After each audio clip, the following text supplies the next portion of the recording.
السلام علیکم and a very good morning to all of you. I hope کہ آپ سب لوگ ٹھیک ہوں گے اور اپنی فیملیز کے ساتھ ایک ہیلدی لائف اسپینڈ کر رہے ہوں گے. Okay, in the second part of the political history آج ہم لوگ 1972 سے آنورڈز اس کو اسٹڈی کریں گے.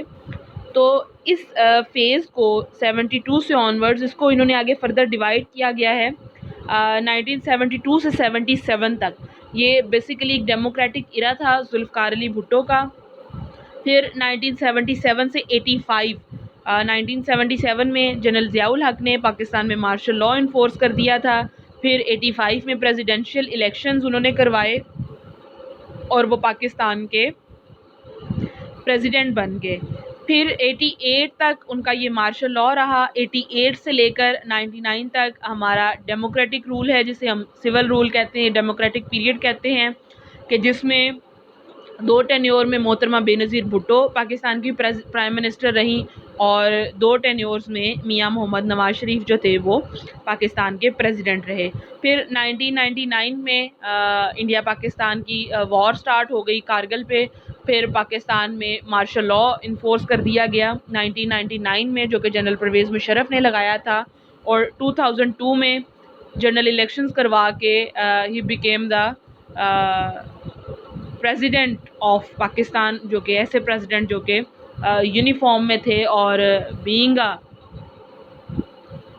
Chief of army staff he was also the president of Pakistan. ہاں جی، 1972 میں Zulfiqar Ali Bhutto assumed power on December 20, 1971. First he became the president of Pakistan and also the first civilian chief martial law administrator. اب کیا تھا کہ ذوالفقار علی بھٹو سے پہلے جب جنرل ایوب خان نے مارشل لاء لگایا 58 میں اور 62 میں انہوں نے کانسٹیٹیوشن انٹروڈیوس کروایا جو کہ پریزیڈینشیل فارم آف گورنمنٹ تھا، جس میں and he become the president. اور پھر 69 میں جنرل یحییٰ خان نے بھی اسی کو کنٹینیو کیا.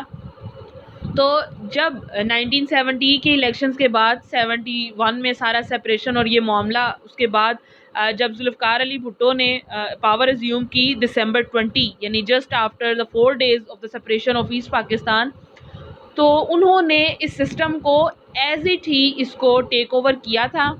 اور چونکہ مارشل لاء چل رہا تھا، پریزیڈینشیل سسٹم چل رہا تھا، so being a president he was also a martial law administrator, but he doesn't belong to any military corps, so that's why he was the first civilian chief martial law administrator، یعنی ایک عام آدمی جو کہ chief marshal law administrator تھا. اب ذوالفقار علی بھٹو کی جو میجر پالیسیز تھیں وہ کیا تھیں کہ سب سے پہلے پاکستان کے لیے کانسٹیٹیوشن بنایا جائے اور 73 میں پاکستان کا ایک نیا کانسٹیٹیوشن جو کہ پارلیمنٹری فارم آف گورنمنٹ جس میں انٹروڈیوس کروایا گیا پاکستان میں انفورس کر دیا گیا. اور یہ 73 کا کانسٹیٹیوشن آج 2020 تک پاکستان میں یہی ایکسرسائز ہو رہا ہے اور اس میں امینڈمنٹس جو ہیں وہ ٹائم بائی ٹائم اس میں چینجنگز ہوتی رہتی ہیں. چینجنگز اس میں کی گئی ہیں، امینڈمنٹس اس میں کی گئی ہیں، لیکن نیا کانسٹیٹیوشن جو ہے وہ نہیں بنایا گیا. اب جو ان کی پالیسیز تھی ذوالفقار علی بھٹو کی، ایمرالڈ مائنز ان سوات کی انڈسٹریز انہوں نے لگائی، لائف انشورنس انٹروڈیوس کروایا گیا. 1974 میں بینکس تھے، 72 میں یونیورسٹی آرڈیننس، اسکول، کالجز، یہ ساری چیزیں جو ہیں یہ انٹروڈیوس کروائی گئی. پھر لیبر پالیسی جو ایک سب سے بڑا ایک اسٹرانگ ایک ووٹ بینک جس کو آپ کہہ سکتے ہیں، کہ انہوں نے لیبرز کو امپاور کیا، ان کو ایک پلیٹ فارم دیا اور ان کو یہ بتایا کہ وہ کسی بھی انڈسٹری میں، کسی بھی فارم میں، کسی بھی فیکٹری میں وہ ایک بیک بون کی یعنی ان کا سٹیٹس ہے کہ ان کے بغیر انڈسٹریز نہیں چل سکتی اور لیبرز کی حق تلفی ہو، ان کی ڈیلی ویجز ان کو نہ ملیں تو پھر وہ کہاں جائیں. تو اس کے لیے انہوں نے ان کو ایک پلیٹ فارم دیا اور بیسیکلی جو کہ پیپلز پارٹی کا نعرہ ہے کہ روٹی کپڑا اور مکان، کہ وہ ایک عام آدمی کی پارٹی ہے اور ان کی پارٹی کا مینیفیسٹو جو ہے وہ بیسیکلی یہی ہے کہ وہ ایک لے مین کو، ایک کامن مین کو جو اس کی بیسک نیڈز ہیں وہ پرووائڈ کریں گے. پھر ہیلتھ پالیسی انٹروڈیوس کروائی گئی کہ ہر لیول پر، ہر جگہ پر سستی اور معیاری جو میڈیکیشن ہیں وہ پرووائڈ کی جائے، ایڈمنسٹریشن کو اسٹرانگ کیا جائے، کرپشن فری پاکستان بنایا جائے. پھر ان ریفارمز میں کچھ پرابلمز بھی ہوئی جن کو فیس کرنا پڑا. پھر 77 کے جو الیکشنز تھے اس میں وہ ایک یو ٹرن آیا اور آپ ذوالفقار علی بھٹو کے ساتھ جو الائنس پارٹیز تھیں وہ ان کے اگینسٹ ہو گئی. جب ملک کے اندر اس طرح کی انسٹیبلٹی کی صورتحال ہوتی ہے اور دو پارٹیز جو ہوتی ہیں ان کے درمیان ایک چپکلش سٹارٹ ہو جاتی ہے, ٹینشن سٹارٹ ہو جاتی ہے, تو پھر جو تھرڈ پارٹی ہوتی ہے اس کو اس سے یعنی وہ فائدہ اٹھاتے ہیں موقع سے اور پھر سارا جو سسٹم ہوتا ہے اس کو اوور رول کرتے ہیں. تو ایسا ہی کچھ ہوا 1977 میں. Chief of army staff general Muhammad Zia ul Haq took over and impose martial law in Pakistan. He suspended constitution. وہی بات کہ آتے ہی سب سے جو پہلا کام ہوتا ہے وہ کانسٹیٹیوشن کی سسپینشن ہوتا ہے. It was the longest military rule in the history of Pakistan 77 سے 88.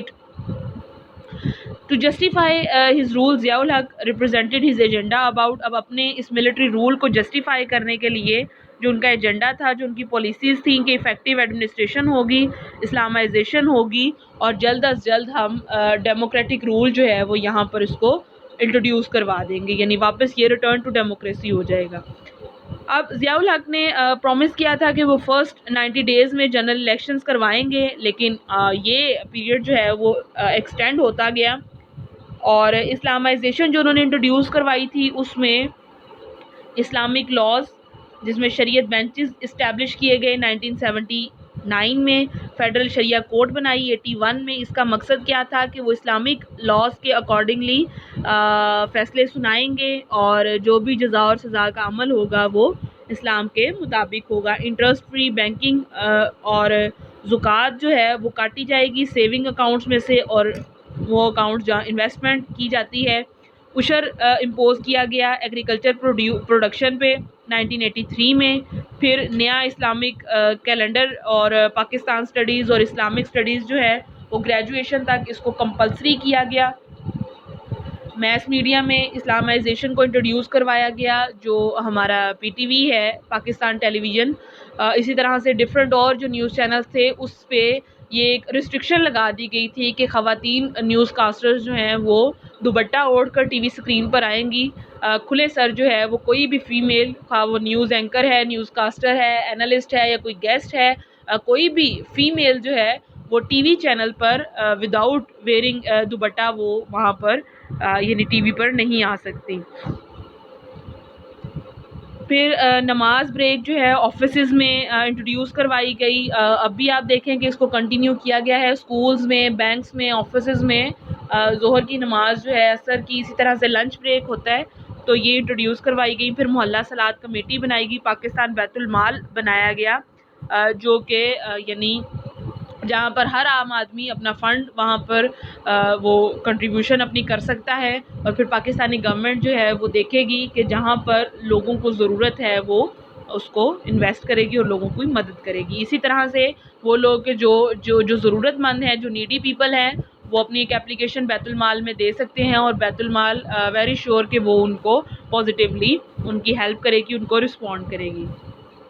پھر 1979 میں لوکل باڈیز الیکشن کروائے گئے. ایک تیسرا ٹیئر گورنمنٹ کا انٹروڈیوس کروایا, جیسے ہمارے چیئرمین ہیں, ناظم ہے, نائب ناظم ہے. گورنمنٹ کے 3 ٹیئرز ہوتے ہیں, فیڈرل گورنمنٹ, پروونشل اینڈ پھر لوکل گورنمنٹ. فیڈرل گورنمنٹ میں آپ کے پریزیڈنٹ کے بعد ان کی پرائم منسٹر ہوتے ہیں, ان کے ساتھ پرائم منسٹر کی پوری ٹیم ہوتی ہے جس کو ہم کیبنٹ کہتے ہیں, تو یہ ہماری فیڈرل گورنمنٹ ہوتی ہے. اسی طرح پروونشل لیول پر گورنر صاحب ہوتے ہیں, پھر چیف منسٹر ہوتے ہیں, چیف منسٹر کے ساتھ ان کی پوری کیبنٹ ہوتی ہے جو ان کی پوری ٹیم ہوتی ہے چیف منسٹر کی, تو یہ پروونشل لیول پر ایک گورنمنٹ چلاتے ہیں.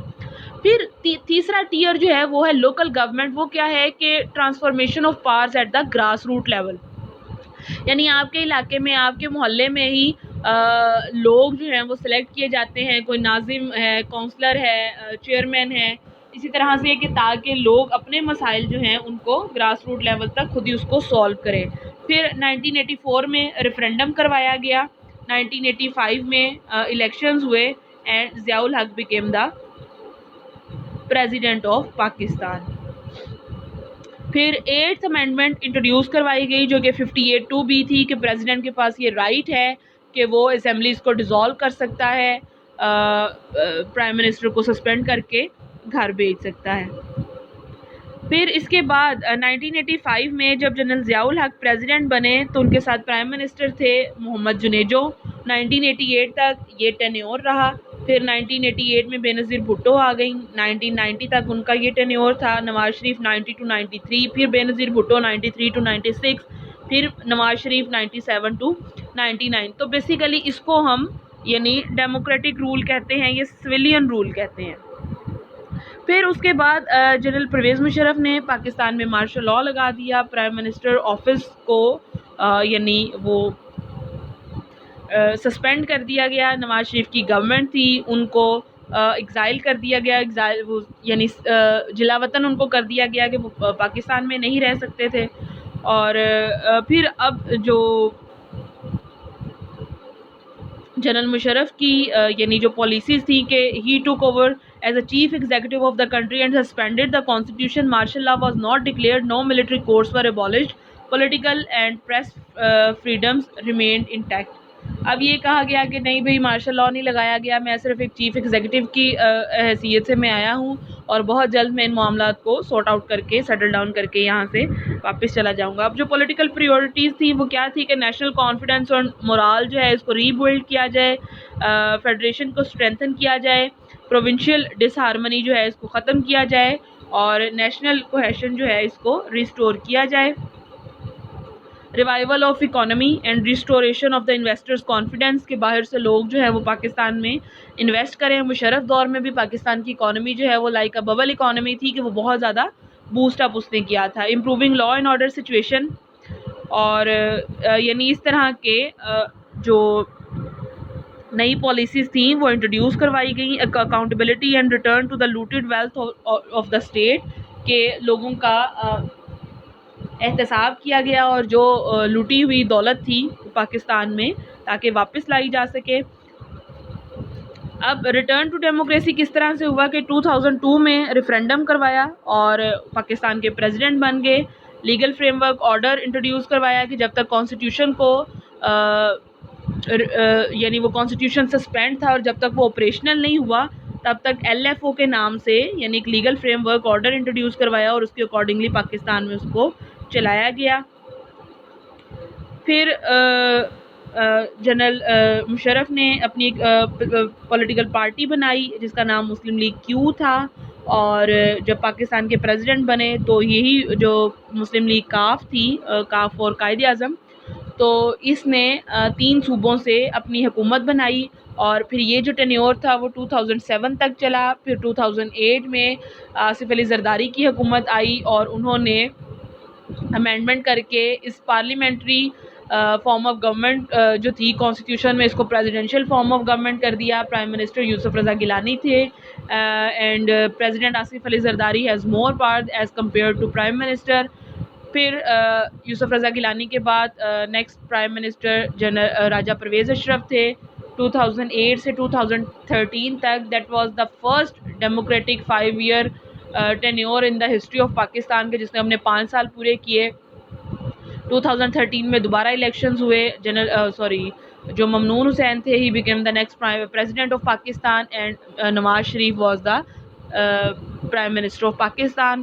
اور پھر ان کو جب ڈسکوالیفائی کر دیا گیا then Shahid Khaqan Abbasi became the next prime minister and he took over the charge of Pakistan, and then in 2018 Dr. Arif Alvi became the next president and Imran Khan is the current prime minister of Pakistan. So 47 سے 2020 تک ابھی بھی کوئی بھی ایسا prime minister نہیں ہے کہ جس نے اپنے ڈیموکریٹک 5 years پورے کیے ہوں۔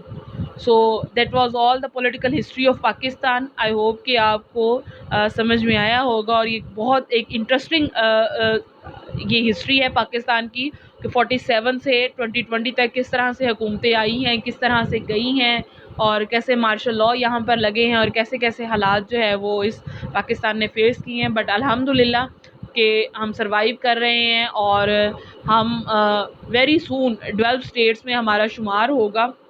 اگر یہاں پر تھوڑی سی پولیٹیکل اسٹیبلائزیشن ہو جائے اور پولیٹیکلی پاکستان کو یعنی ڈی اسٹیبلائز نہ کیا جائے یا ڈسٹرب نہ کیا جائے تو ویری سون پاکستان جو ہے وہ ایسی اسٹیٹس میں اس کا شمار ہوگا کہ جو ڈیولپڈ اسٹیٹس ہیں، یہ ڈیولپڈ کنٹری ہیں، اور اس کے بارے میں ہم مزید کلاس میں ڈسکس کریں گے انشاءاللہ. تھینک یو سو مچ. اللہ حافظ.